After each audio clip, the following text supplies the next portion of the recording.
Ladies and gentlemen, I want to thank all of you for being here today.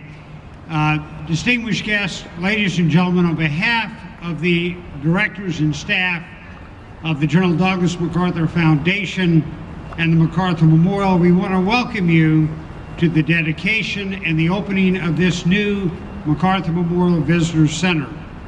Special thanks I'd like to give to Tidewater Pipes and Drums, the Virginia Voices International, and the Color Guard from the Philippine American Veterans of Hampton Roads, but especially to the Special Events Division and Operations Division of Norfolk's Cultural Facilities, Arts, and Entertainments Division, who set up all of the chairs, all of the stages, and did all of that technical work that I can only appreciate and hope that I don't have to be the person in charge of that. Participating in these ceremonies are the Honorable James Matthews, the chair of the General Douglas MacArthur Foundation, Arthur Diamondstein, the immediate past chair of the foundation, Bill Hull, our chairman of the building committee, Harvey Lindsay, the co-chairman of the fundraising committee, Dr. Stephen Jolly, the pastor of Freemason Baptist Church, and our keynote speaker, the Honorable Paul D. Frame, mayor of the city of Norfolk. This morning, we celebrate the conclusion of 5 years of planning and 13 months of construction of this new visitor center for the MacArthur Memorial. This center, with its theater, changing exhibit galleries, visitors lounge, gift shop, the 9 history art glass panels, and our heritage walk, will enable us to do a better job of preserving and presenting the heritage of those men and women who have and are serving in the United States Armed Forces and in the Allied Armed Forces that stand with us around the world. The center is a product of the efforts of a number of people, of our architect, Hanbury Evan Wright Velatis, our contractor, Clancy and Thays, all of the various subcontractors, artisans, and others that have helped make this the center that all of us, the city of Norfolk, and the nation can be proud of. I want to give special thanks and recognition to the directors and the staff of not only the General Douglas MacArthur Foundation, but that of the MacArthur Memorial for all of their hard work, their dedication, their participation in the 1,001 details that have been and will continue to be connected with this project. We are thankful also for the generosity of our donors, both corporate and individual, large and small, and for everyone who has donated to this project, we thank you. The Visitor Center would not be possible and would not be a reality without your support. As we begin these ceremonies, I would like to ask if all the veterans in attendance from all countries would please stand to be recognized and thanked for their service.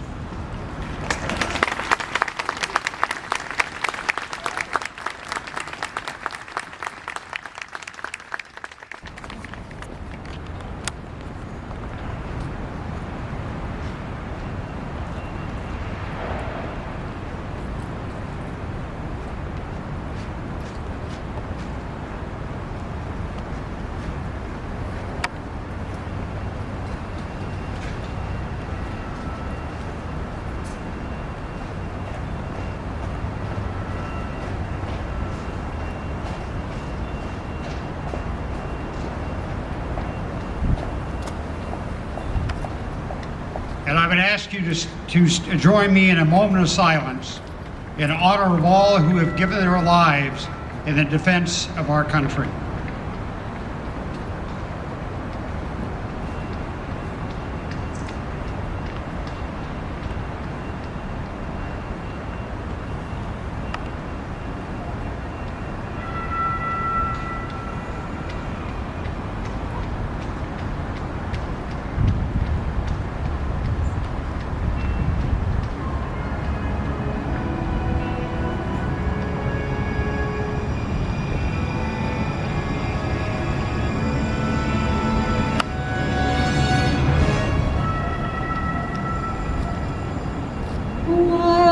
storm clouds gather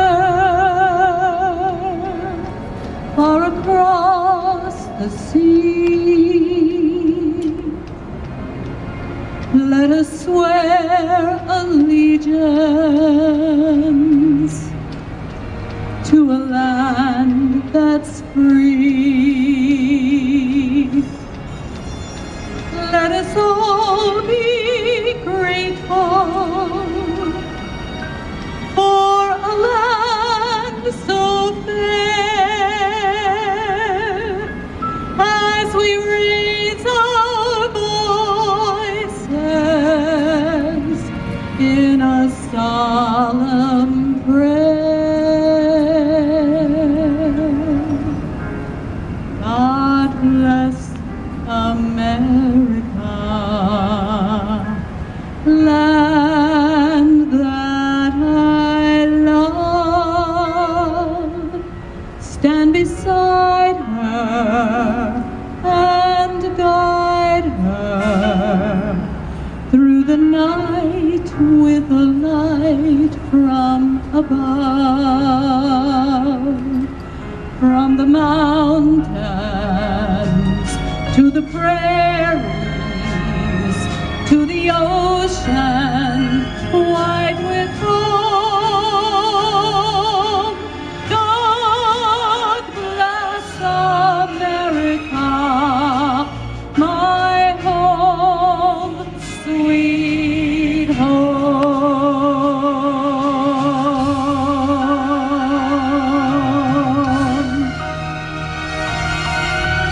Please sing with me.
If there's any voices, please return to your seats.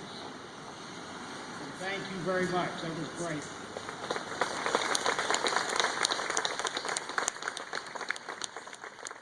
At this time, it gives me great pleasure to introduce a great friend of the MacArthur Memorial, Dr. Stephen Jolly, the pastor from Freemason Baptist Church, who will deliver the invocation. If you will, join me in prayer. Eternal Creator, of the materials you have provided, human hands have crafted this beautiful building we come now to dedicate. And while it is named for one whose career was a warrior, we bless its use to the peace he fought so hard to bring to our world. So we, Almighty God, ask your blessing upon it, that this place be used to further General MacArthur's deepest desires and most proud accomplishments, the bringing of unity among the family of nations, and the fruitions of compassion and justice, forgiveness and reconciliation between enemies. So as a soldier above all prays for peace, may this building provide all who enter it, both individually and corporately, the lessons of peacemaking and the peace your divine presence gives, which the general so yearned for this world to know. We lift this prayer to you. Amen. At this time, it is my pleasure and honor to introduce the Honorable James Matthews, the current chair of the Board of Directors of the General Douglas MacArthur Foundation.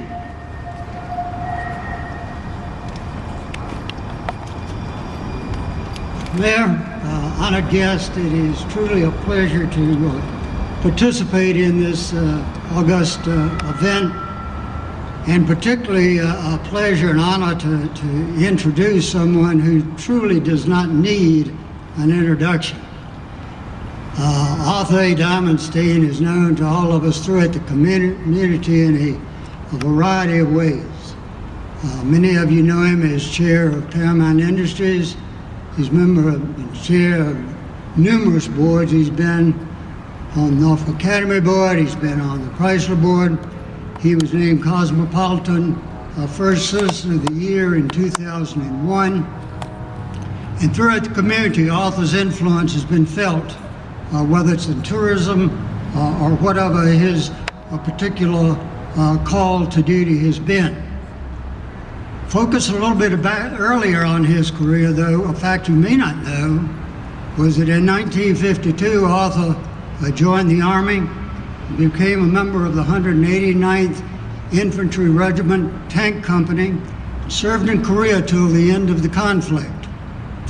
Now you take those two concepts together, the civic attachment and the military experience, and you bring us where we are today. Arthur's immediate past chair of the MacArthur Foundation and served for a number of years in that capacity. He joined the foundation board in 1995, and what you're going to see and enjoy here is the product of Arthur's vision and his dedicated efforts. October may be a good time to use this analogy. Back in the 1920s, the New York Yankees were a powerhouse. They had a lineup that went from start to finish and included the likes of Lou Gehrig.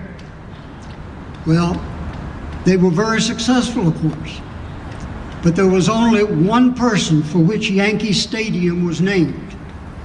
That was Ruth. The house that Ruth built is Yankee Stadium. Well, what you're about to see here is the house that Arthur built.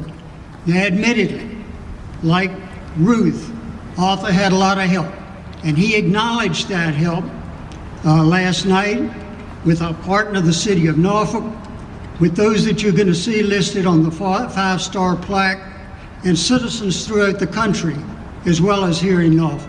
So there's no question that we're indebted to each and every gift, whether it was in like kind and cash or dedicated hours of service. But as I say, taking all that into consideration, this truly is the house that Arthur built. And so I give to you our own Babe Ruth, Arthur A. Diamondstein.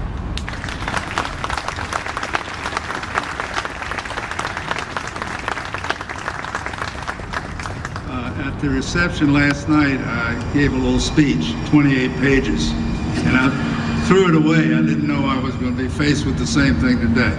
Let me say this about this. With this building in view is a wonderful feeling to me and all of our board members. The credit goes to the board itself and to Colonel Davis, who never left a stone unturned. And be careful, because you're sitting on a lot of them. I thank all of you for being here. I'm privileged to have been a member of this board. I continue to be on the board, but I'm going to keep quiet for Judge Matthews. Let him take the helm, which he does very, very faithfully. Thank you for being here, and thank you again. Thank you, Colonel Davis, and good morning. It's a gorgeous morning here in the city, and this public space has been greatly enhanced by this beautiful building, so the city's certainly going to get a lot of use out of this. Before I go any further, I want to acknowledge the presence of my colleague on the Norfolk City Council, Councilwoman Angela Williams. Angela, thank you for being here. You've certainly added additional meeting to this dedication. I want to acknowledge my former colleague on the City Council, Randy Wright, who is here. I want to thank the Virginia Voices for being here. I couldn't see, but it sounded to me like that was Randy's wife, Arlene, who sang God Bless America. Absolutely. Arlene is a tremendous voice. Arlene, thank you for that. Often tried to get my wife to sing like that, but she just wouldn't do it. But Arlene has been that was wonderful, Arlene. I also want to acknowledge the presence of former Congressman William Whitehurst, who is here. Bill, I'm not surprised you're here, but we appreciate you taking time to be with us. He's one of the great patriots ever to come from this community. And Bill, we thank you for your service to our country in so many ways. Thank you. I'm pleased to be here for today's dedication of this newest addition to the MacArthur Memorial. And I want to thank MacArthur Foundation Chairman Jim Matthews and immediate past Chairman Arthur Diamondstein for inviting me to be with you. With its modern design and front door facing Bank Street, the Visitor Center introduces a bold, fresh look to MacArthur Square without taking anything away from the 19th century memorial building next door. The addition of the Visitor Center, along with the MacArthur Station light rail stop when you hear the train going by, the MacArthur Center shopping mall across the street, and the remodeled Virginia Maritime Association building has made this precinct, if you will, this space, into one of the most attractive and active parts of downtown. The transformation will be complete when the Slover Main Library opens a couple of years from now, but it's not too much to say that this building has inspired all of that you'll be witnessing here in the months to follow.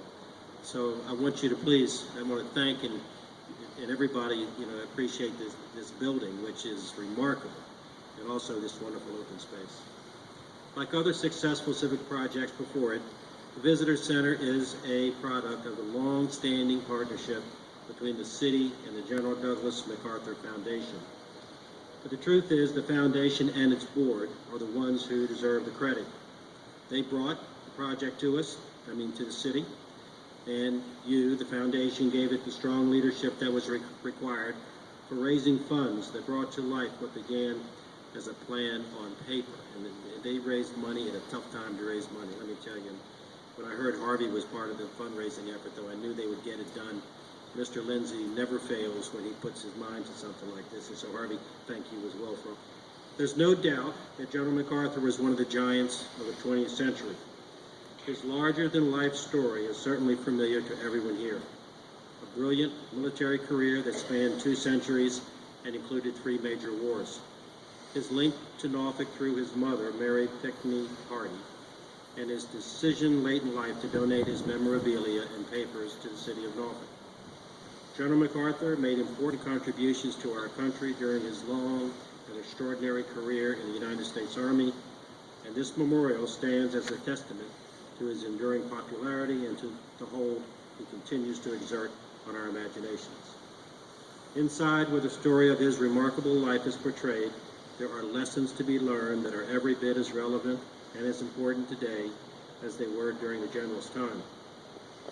Visitors learn about the value of patriotism, and in so doing, gain a renewed appreciation for how blessed we are to live in a free nation.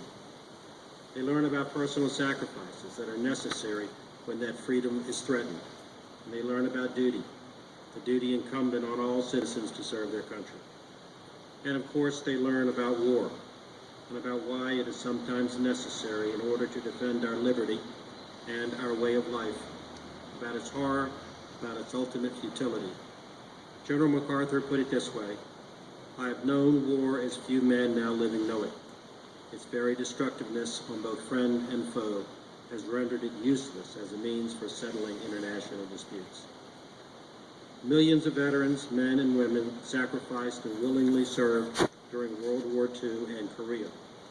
They later went on to make the United States the richest and most powerful nation in history. And now, with each passing month, their numbers grow fewer. The Visitor Center we dedicate today and the memorial to a general's life offer younger visitors an opportunity not just to marvel at the exploits of a military hero from a distant era, but also the chance to gain a deeper appreciation for what it means to be an American. And so again, thank you to the MacArthur Memorial Foundation and its board, and to the staff for all you have done and for all you continue to do to ensure that our citizens have the opportunity to learn about General MacArthur and about the true meaning of duty, honor, and country. Thank you again for this beautiful building and this great public space. Thank you all for being here. It's a pleasure to be here. This concludes the formal ceremony with one minor, probably major event yet to do, and that is to have the mayor and the members of the foundation board to turn a ceremonial key that will open the door, and then I would like to invite all of you to come and look at the visitor center. We have a number of things that may be of interest, I hope, for you. One of them, in the special exhibit gallery, is the first major exhibit on the World War I to be put in place in the United States as we get ready in 2014 to celebrate, commemorate, and remember the 100th anniversary of World War I and all of those men and women who served our nation and who served in other nations to end that great war that would take so many lives during that period 100 years ago. We also would like to just to note that this afternoon at 1 o'clock we will have a historical forum with 3 nationally and internationally known historians that will be here to participate in that forum. That will go from 1 until 2:30, and I do hope that you will please come and enjoy that and listen and learn from these great historians. We also, this evening at 6 o'clock, will have a free outdoor concert in the lawn area behind us featuring the Bella Brass, and I hope you would attend that. Tomorrow at 11 o'clock, we'll start the premiere of the new high-definition MacArthur story film that the foundation has produced. That will premiere at 11, and then we'll continue showing on the half hour. So please do join us tomorrow for that. I thank all of you for being here. I thank all of you for your support, and we look forward to providing you with the service that you expect and deserve, and that we will together be able to achieve our main goal, which is to preserve and present the story of all who have served our country and other countries in the defense of freedom. Thank you so very much.